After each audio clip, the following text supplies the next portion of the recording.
It's my very great pleasure and honor to introduce our first keynote speaker, Dr. Nellie Liang. Nellie is currently the Under Secretary of the US Treasury for Domestic Finance. Among the initiatives she's pushed while in office has been the US Treasury's efforts to address the financial stability risks associated with stablecoins. And I think we'll hear a bit about that in your talk later. Prior to taking this role, Nellie was a senior fellow in economic studies at the Brookings Institution. And before that, she was the first director of financial stability at the Federal Reserve Board. So I can't think of a better person to kick our program off. So with that, Nellie, a big warm welcome, and the floor is yours.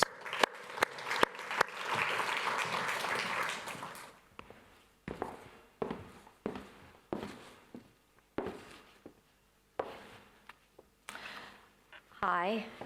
So David, thank you very much. Really pleased to be here today. So I know David, when I was at the board and started a new division of financial stability in the US, David was kind enough to come visit for 2 years from the Bank of England. And the US learned quite a bit from the bank, and been ever grateful to David for coming and spending some time with us. So as David mentioned, I'm currently at the Department of Treasury. So I'm getting to see central banking from a different perspective and from the other side, so to speak. So it's been really a pleasure to get an opportunity to speak here today on some of the issues facing us.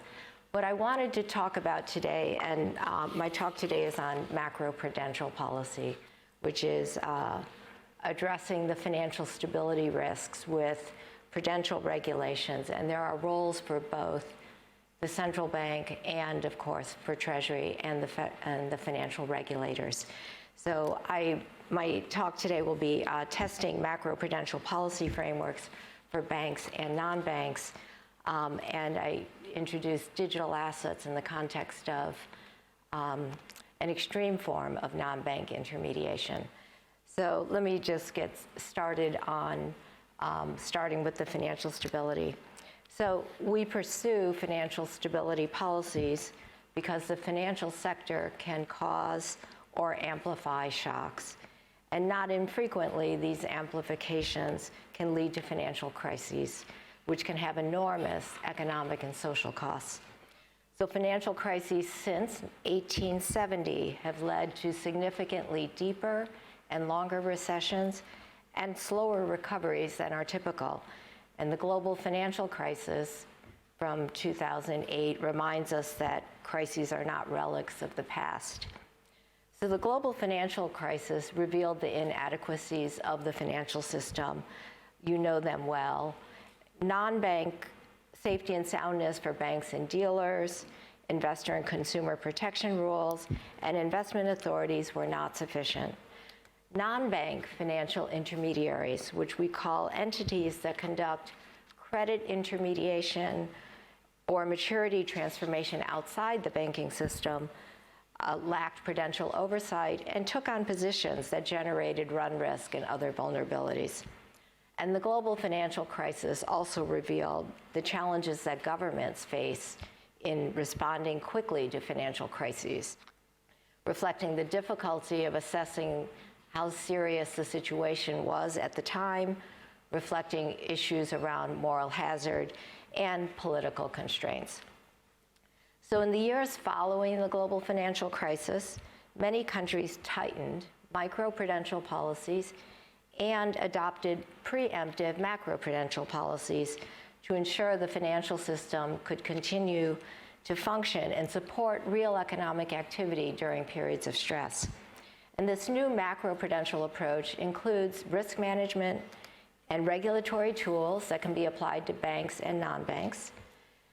It also applies new governing bodies for decision-making. That is especially important when regulatory gaps exist and traditional regulators do not have mandates for financial stability. So in my remarks today, I want to look back at the tests and achievements of this macroprudential framework and look ahead at some emerging threats. And I want to look back at the macroprudential framework through the lens of the strains triggered by the pandemic and by Russia's invasion of the Ukraine, which is added to the economic and financial stress when monetary policy has shifted to starting to fight inflation. I'd also like to look ahead and test the macroprudential framework through the ongoing development of digital assets. So strictly speaking, the main difference between digital assets and more traditional financial products is that ownership of digital assets are supported by a new type of technology. But that should not make a fundamental difference from a policy perspective, as suggested by the idea that policy should be tech neutral. Yet, unlike earlier forms of non-bank financial intermediation that relied on the banking system, distributed ledger technology is designed to bypass banks and other intermediaries, and in a sense is an extreme form of non-bank intermediation. Not surprisingly then, digital assets give rise to new products or activities that do not fit neatly into existing regulatory strategies. So to preview where I'm going, overall, I believe the macroprudential approach and the reforms established since the great global financial crisis have substantially strengthened the core of the financial system. As evidence of this, the financial sector was supportive of the real economy during the recent risk events. But the events also suggest there could be adjustments to bank capital and to margin practices at CCPs to reduce procyclicality, and that reforms to reduce vulnerabilities in the non-bank sector have fallen quite short. And as the system evolves, including to digital assets, I believe the macroprudential framework is highly relevant, but developing the regulations will be complex, reflecting that features of digital assets themselves, as well as that macroprudential policy needs to be part of a broader government approach that also accounts for objectives such as uniform currency, monetary sovereignty, global competitiveness, as well as social issues such as privacy. So let me take a minute to just step back and talk about what the macroprudential framework is and what it's looked like over the past decade and a half. So turning to monitoring and measurement, most countries now produce financial stability reports. I think all central banks, major central banks, produce them. And they have covered leverage, maturity transformation, debt burdens of the non-financial sector, as well as asset prices. This monitoring is inherently multidimensional. You can see all the complex colored heat maps, but because they're trying to get banks and non-banks, and they try to capture in some way the complex linkages across the system. It's also useful for a macroprudential framework to have a quantifiable summary measure, much like price stability for US monetary policy of PCE inflation of 2%. So following the GFC, macroprudential policymakers tended to focus on various intermediate objectives, such as excess credit growth at banks or leverage, which were then linked to specific systemic measures and policy tools. These innovations helped put macroprudential policy in place, but they did not provide a way to understand aggregate risks to the economy. So a more comprehensive quantitative measure has been offered, starting with Tobias and Nina, who is here, Nina Borychenko and Domenico Giannoni, who propose a summary measure of financial stability risks as the conditional forecast of GDP growth at a low percentile, which is labeled growth at risk. And many of you have probably heard of this. It links current financial sector conditions to future risks to economic growth. It builds on the empirical observation that the conditional distribution of forecast GDP growth varies over time and is not symmetric.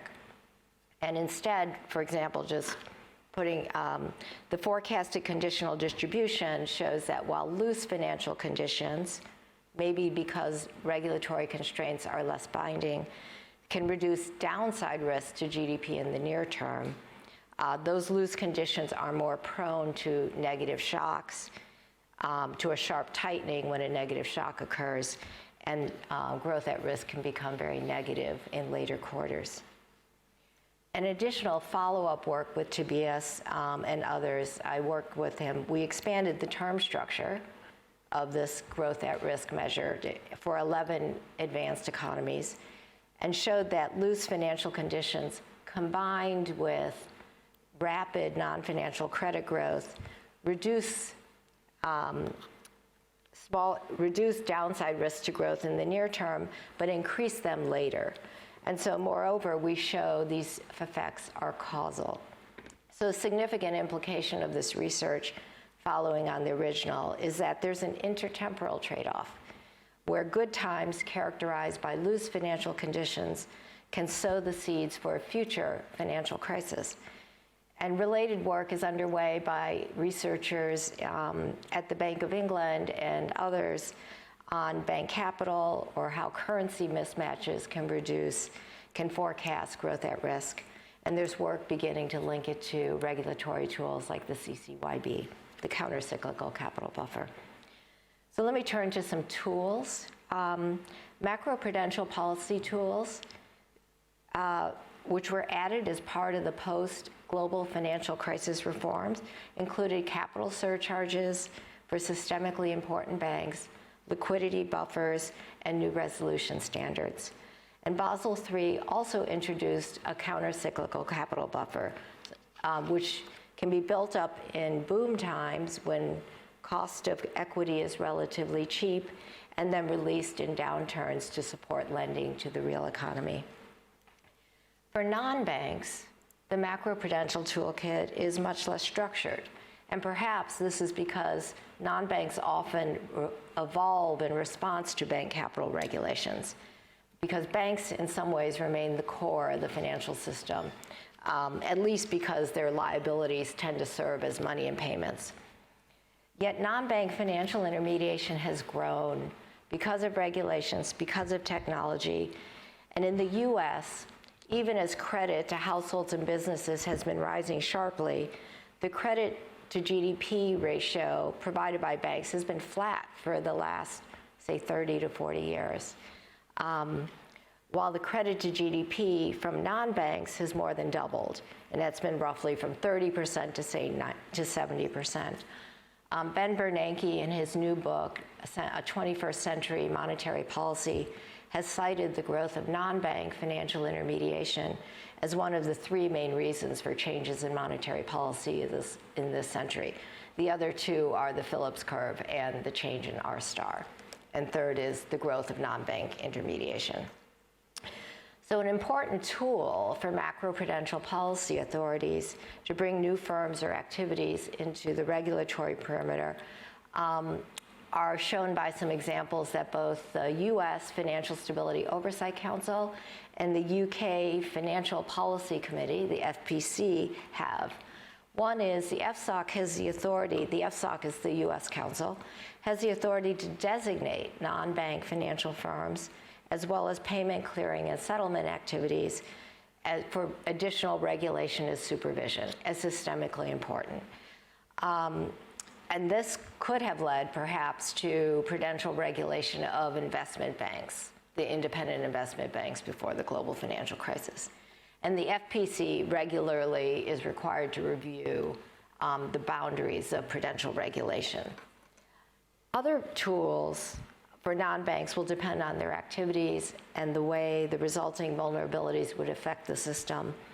And former colleagues, Andrew Metrick and Dan Tarullo, have proposed something called a congruence principle for financial regulation, according to which activities that pose similar risks to financial stability should be subject to the same type of regulation, regardless of the legal form or charter. But they emphasize it does not imply necessarily that non-banks are subject to the exact same rules as banks, because bank regulations also need to reflect microprudential reasons. And let me mention the third element of the macroprudential framework, which is governance. And to create focus and accountability for financial stability policies and outcomes, many countries created financial stability committees after the GFC, and in some cases gave them powers to meet these new mandates. In work with Rochelle Edge that I've done over the past few years, we documented a fourfold increase in committees worldwide. There were only 11 such committees in 2008, and there are currently about 47 among the 55 or so countries that have adopted Basel III. The majority of the committees focus on mainly improving communications, coordinating actions among the different regulators. And about 1/4 have some authority to take actions or recommend actions. And we found this committee structure really does matter. Countries with the stronger committees were more likely to activate a countercyclical capital buffer during 2016 to 19, after accounting for credit growth and other factors. So who is in charge actually matters. An interesting feature of these new committees is the presence of the Ministry of Finance. And that's interesting to me, not just because I'm now at a Ministry of Finance, but it was interesting at the time that you connected formally central banks and treasuries and financial regulators in one group. By their natures, ministries of finance reflect the view of elected officials more than independent regulators or independent central banks.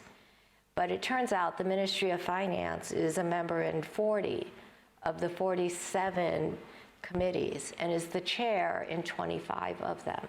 So they're important players. In the US, the FSOC is chaired by the Treasury.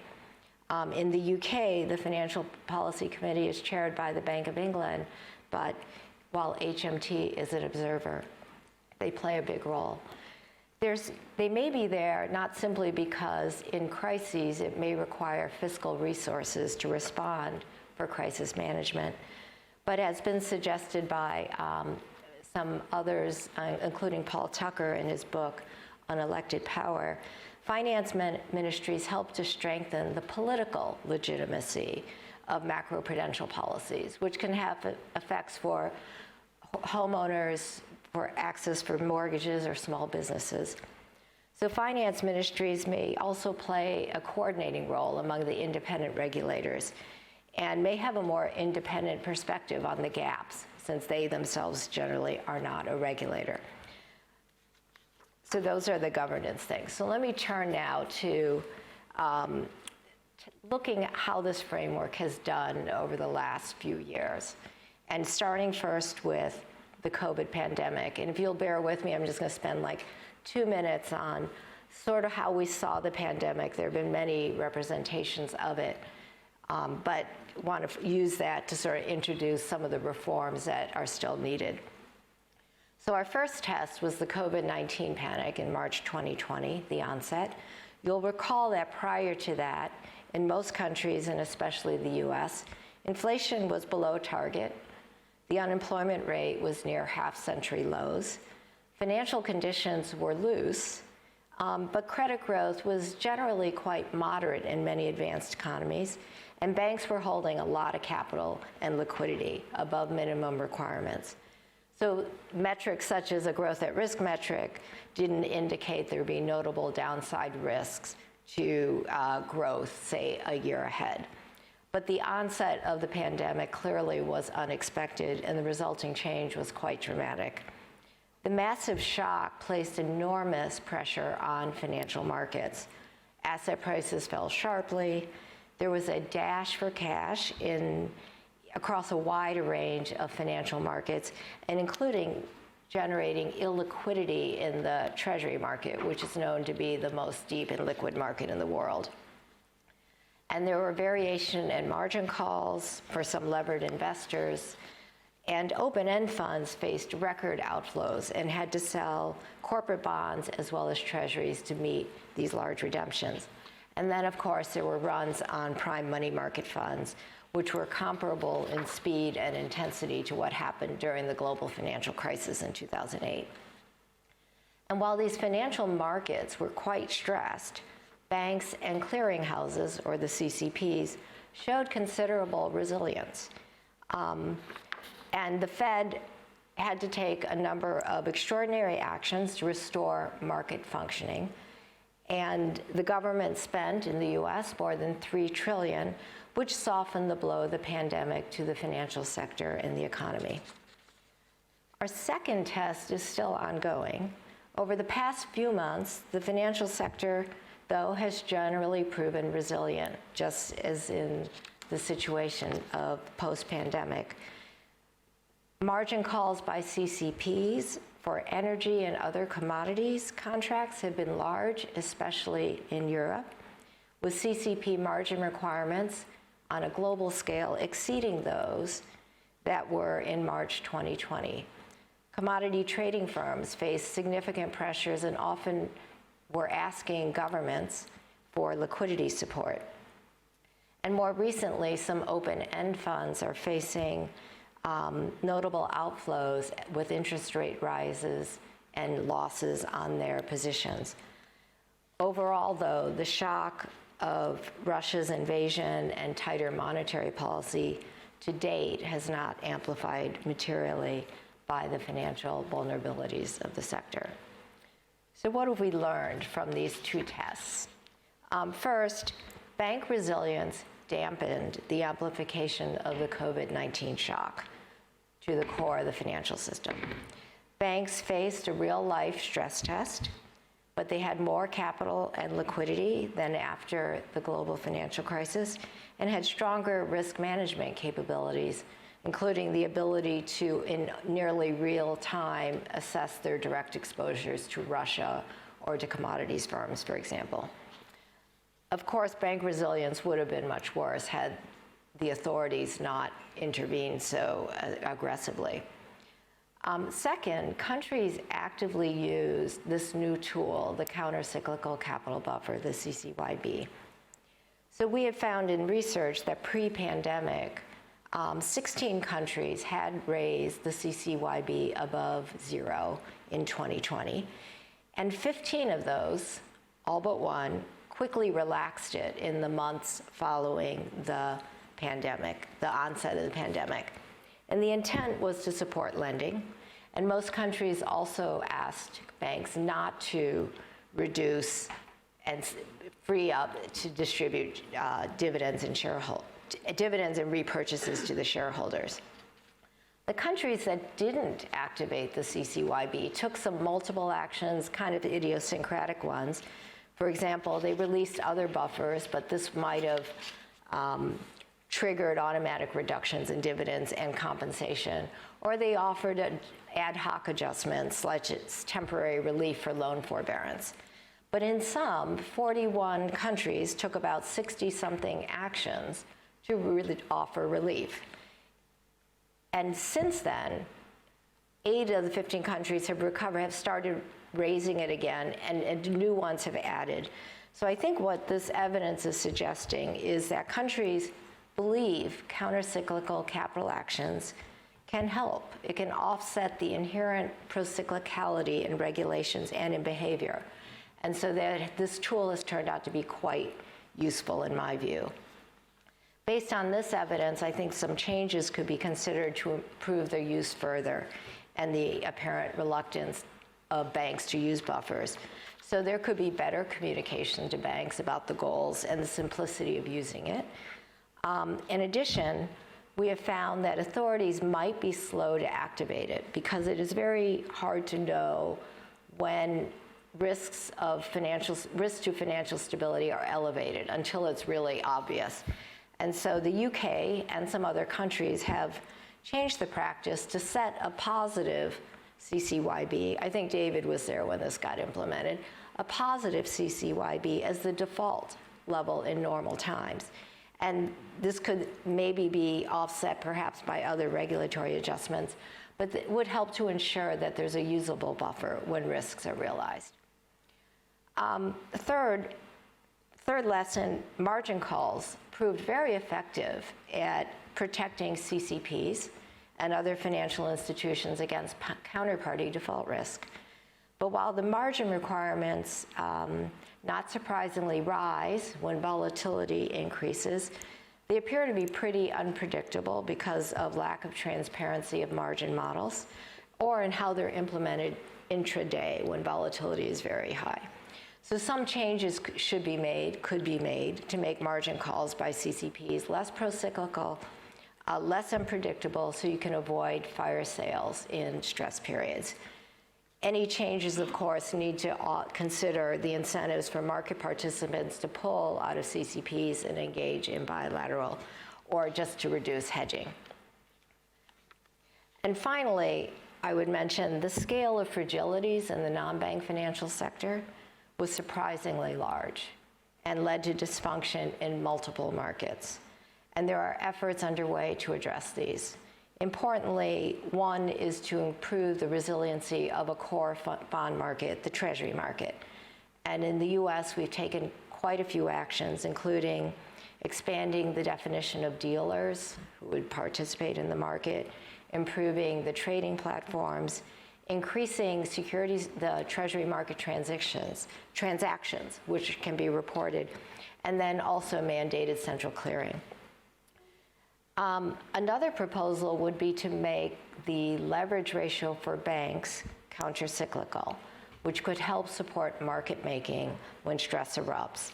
And a countercyclical leverage ratio would boost resilience by serving as a backstop to risk-weighted capital requirements when systemic risks are building, but would ease constraints on firms that are central in the financial system when it is relaxed.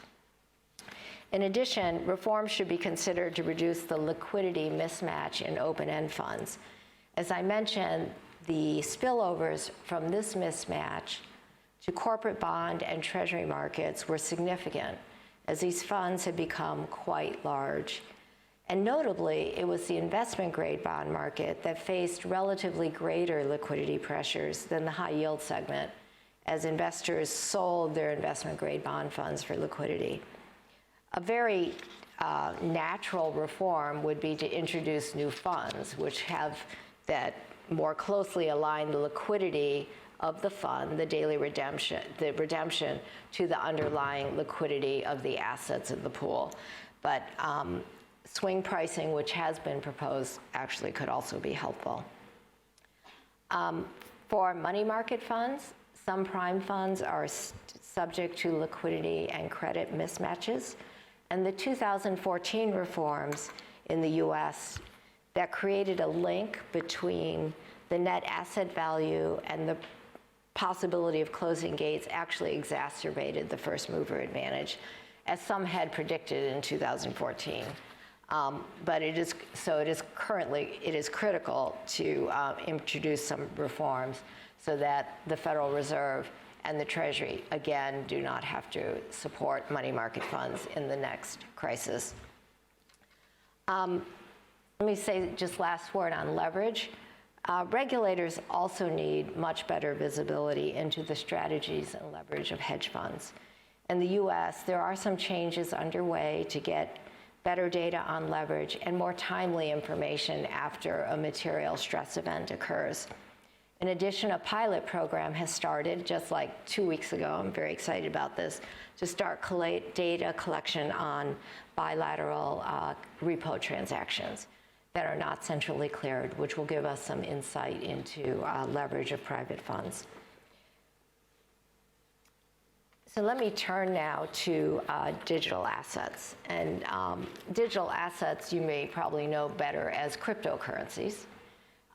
And include a whole range of types of products and tokens.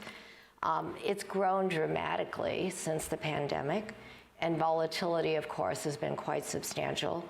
The total market cap increased from under 200 billion in January 2020 to more than 3 trillion in November of 2021, and it's now less than 1 trillion. So there's been a lot of increase and a lot of decrease. Of course, it is Bitcoin and Ether, it is stable coins, and then there are a few hundred billion in other kinds of assets and tokens with volatile assets. These innovations may offer benefits to consumers and businesses, but there are some risks as well. Presently, many of these digital assets, specifically the ones I was speaking to, the securities, are just high-risk, high-return assets with the potential which raise risks to investors and consumer protection, as well as illicit finance. And a first-order task for regulators is to bring about compliance with existing rules to guard against these risks. Regulators also need to ensure that banks that are engaged in related services, such as custody, can ensure their own safety and soundness. More challenging is how to address the risk posed by the novel aspects of DeFi, though I would note that most DeFi currently involves some degree of centralization. So in terms of financial stability risks of digital assets, the vulnerabilities are quite similar to those in the traditional financial markets. The recent turmoil has highlighted these vulnerabilities. Asset prices have fallen as investor risk appetite has pulled back sharply, and certain large stablecoins have collapsed or temporarily lost their peg as a result of redemption pressures, because this is that liquidity or credit mismatch. And a large digital asset lending platform was forced to suspend withdrawals because it is highly levered. So these are standard vulnerabilities. In short, to paraphrase a former colleague, the digital asset ecosystem is proving to have many of the same fragilities of the 19th century banking system, but with 21st century speed. So far, these losses haven't spilled over to the banks. But as digital assets expand, the potential for spillovers will grow. And stable coins in particular pose significant spillover risks. So let me point to three of them. First, they aspire to have the functions of money. They want to be a store of value, a unit of account, a medium of exchange.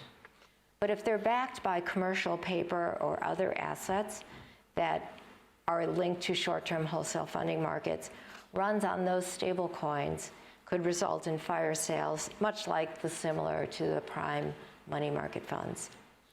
If stable coins were to become widely used for payments, there would be disruptions in the mechanisms that support the storage or transfer of stable coin could definitely disrupt economic activity.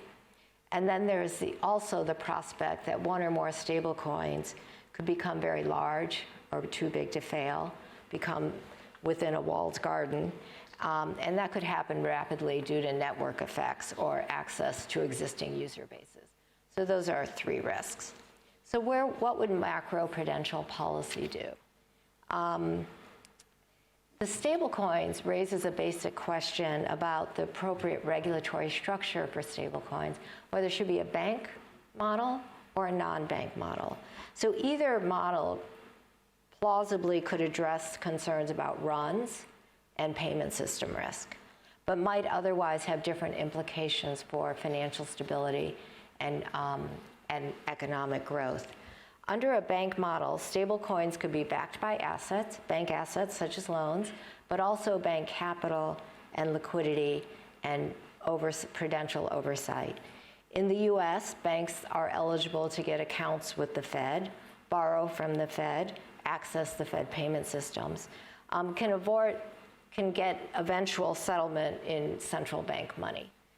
But because banks are at the center of the financial system, it'd be especially important to ensure that safeguards are in place to protect them.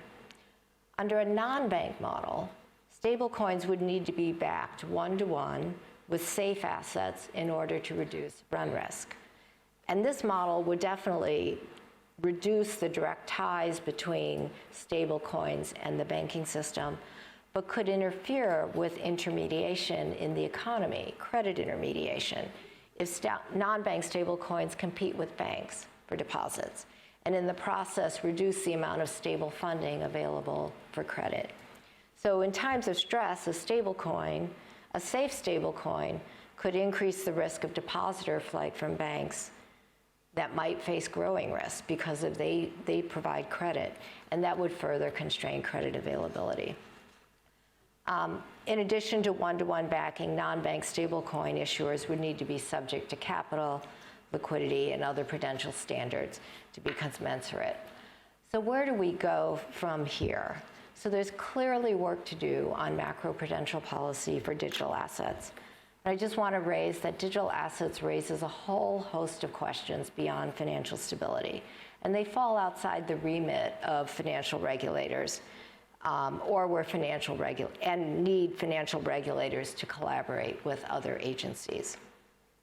For example, in principle, digital assets raise questions about preserving a national currency, a uniform national currency, and monetary sovereignty, which are really issues more for central banks than financial regulators or finance ministries.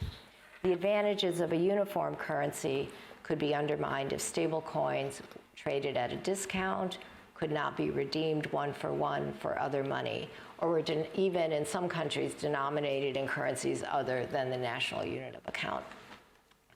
Digital assets could affect the role of currency in the international financial system, with potential implications for objectives related to national security, guarding against illicit finance, which was used in sanctions against Russia, for example, as well as a country's borrowing costs. And there may also be national interests in promoting technological development in digital assets to establish or maintain a strong position in global economic competitiveness and leadership. They also raise the prospect of social equity and inclusion and privacy of its citizens when all transactions are on a blockchain. So finance ministries need to work closely with central banks and other regulators to address and promote these goals. I would mention in the US, President Biden's recent executive order on digital assets has asked the US government to address many of these issues I've just outlined. And Treasury is leading reports, a number of reports, 5 of them, including the future of money and payments, and one on financial stability, another on illicit finance, and another on international coordination. And we'll be coordinating across the government on these reports. So let me just summarize. I know I've gone on a long time. The macro-pru approach, risk measurement, policy tools, appropriate governance, has gone through some significant tests since the global financial crisis. It's gone through the pandemic, the start of a war, and a change in monetary policy in response to inflation that hasn't been seen in more than 40 years. So the core of the financial system has proven resilient to these events to date. But they've revealed other important lessons as well. There's a much need to do more on non-bank intermediation as it continues to grow, and these liquidity mismatches and leverage can lead to significant stress in core funding and bond markets. The apparent utility of the CCYB has provided lessons for the use of buffers in stress periods and may be useful for thinking about procyclicality and high uncertainty of margin practices by central clearinghouses. I would mention the policy framework also has held up well. While the shocks were unexpected, pandemics and wars are generally unexpected, the vulnerabilities and the transmission channels were fairly well understood by policymakers. Summary metrics of financial stability risk continue to be developed that can express those risks in units that other macro policymakers can understand and consider in their own policy deliberations. And this will help financial stability authorities better communicate their framework, including the trade-offs of loose financial conditions today, raising the costs of financial stresses tomorrow. And then the policy framework also applies well to digital assets. Financial regulators correctly highlighted the vulnerabilities of digital assets before the recent sharp downturn. But we expect vulnerabilities to evolve quite rapidly. And the appropriate policy for digital assets is not a task for financial regulators alone.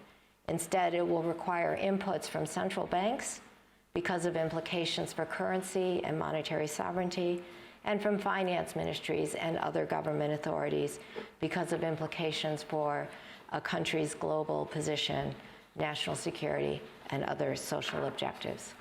So thank you very much for your time. Appreciate the opportunity to speak here today. Thank you.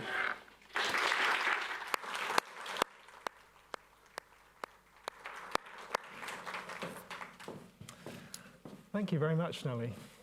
So we have a few minutes for some questions, and I think I'll kick off with at least one myself while you're thinking of questions you'd like to ask yourselves.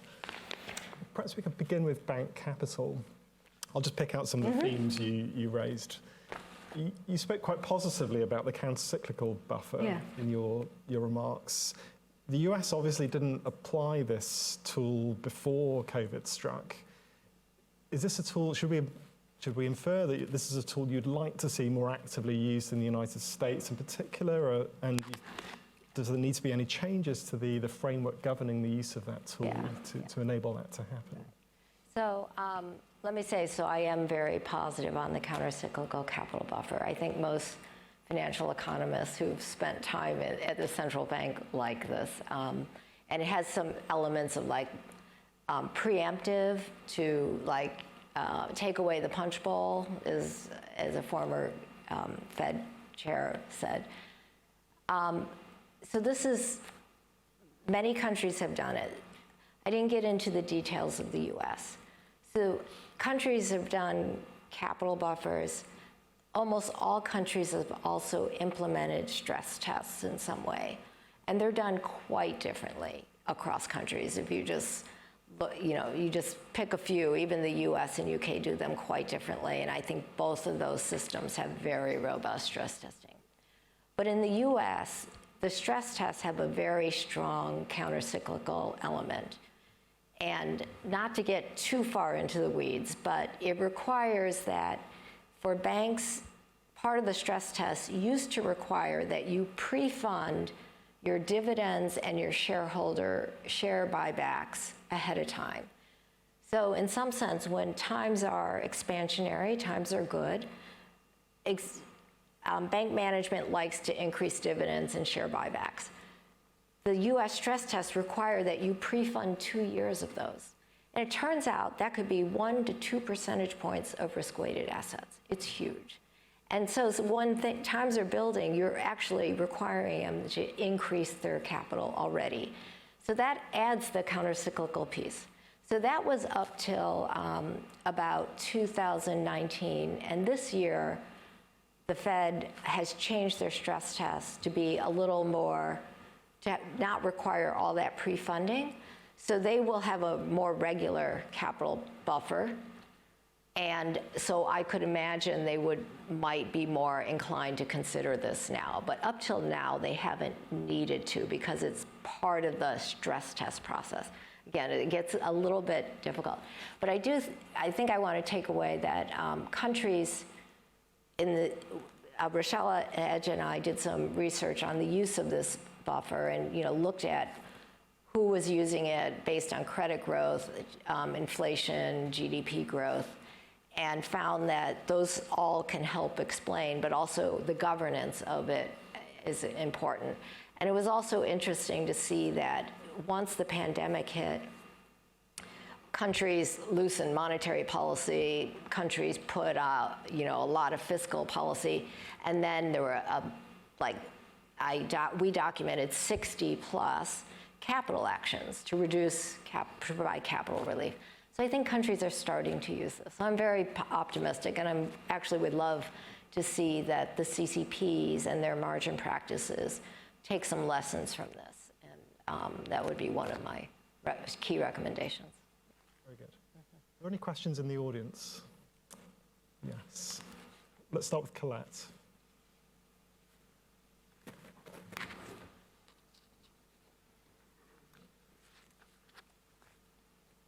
Thank you, David. And Dr. Liang, thank you very much for that very interesting introduction. My name is Colette Bowe. I'm an external member of the Bank of England's Financial Policy Committee. And everything you've touched on in your talk is, as you know, central to what we are concerned with as well. I was very struck by what you said about the number of jurisdictions that now have some form of financial stability committee. It's a very striking phenomenon, that, isn't it, following the great financial crisis.